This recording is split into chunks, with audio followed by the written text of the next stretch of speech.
So we're here at the Stories of Atlantic City celebration of expression with Bob Ortiz. Can you introduce yourself and tell us about the art that you've brought here this afternoon? Certainly, my name is Bob Nexus Ortiz. Nexus is my graffiti name.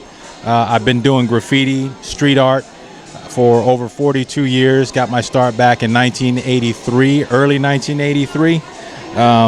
So again, some of the stuff I've brought here is 3D wild style graffiti, which again, I did the first public graffiti wild style 3D piece back in San Jose, California, at what became known as the Walls of Fame.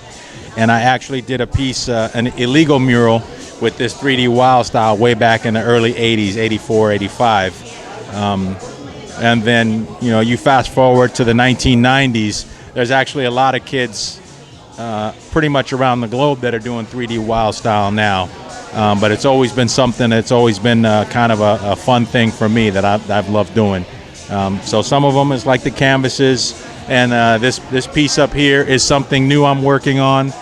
Trying to actually bring a little bit more 3D into the actual work, because I don't traditionally do canvas work, but I was trying to do something that's lightweight that still has the 3D feel to it. Where were you born and where are you from? So I was born and raised in San Jose, California, long before, decades before it became the Silicon Valley. So in 1968, I was born in San Jose, so it was all blue collar where I grew up in San Jose. There was no computers, there was no internet back then, so when you were doing graffiti, the only way to actually see somebody else's graffiti art is you had to get on a bus or walk across town to go see what somebody else was doing as far as graffiti is concerned.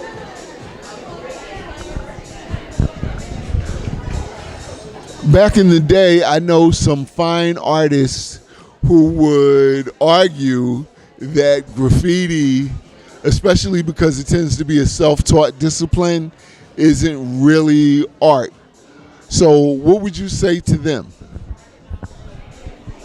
Just like any other art form, art is subjective, and the bottom line is I've in my 40 plus years of doing graffiti, I've known plenty of fine artists in multiple disciplines that don't put the work and effort into doing or creating their pieces that a lot of graffiti artists I've known throughout the decades do. In other words, I know more graffiti artists that are super dedicated to their trade, super dedicated to actually delivering a finished product than a lot of so-called fine artists. So again, it's a subjective thing. Art is always subjective. What's good for some isn't good for others. But the bottom line is it's a matter of what effort and what heart you put into your artwork.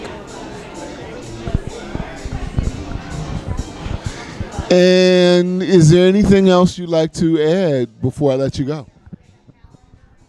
No, I'm just happy there's such a good turnout from all the folks with Stories of AC.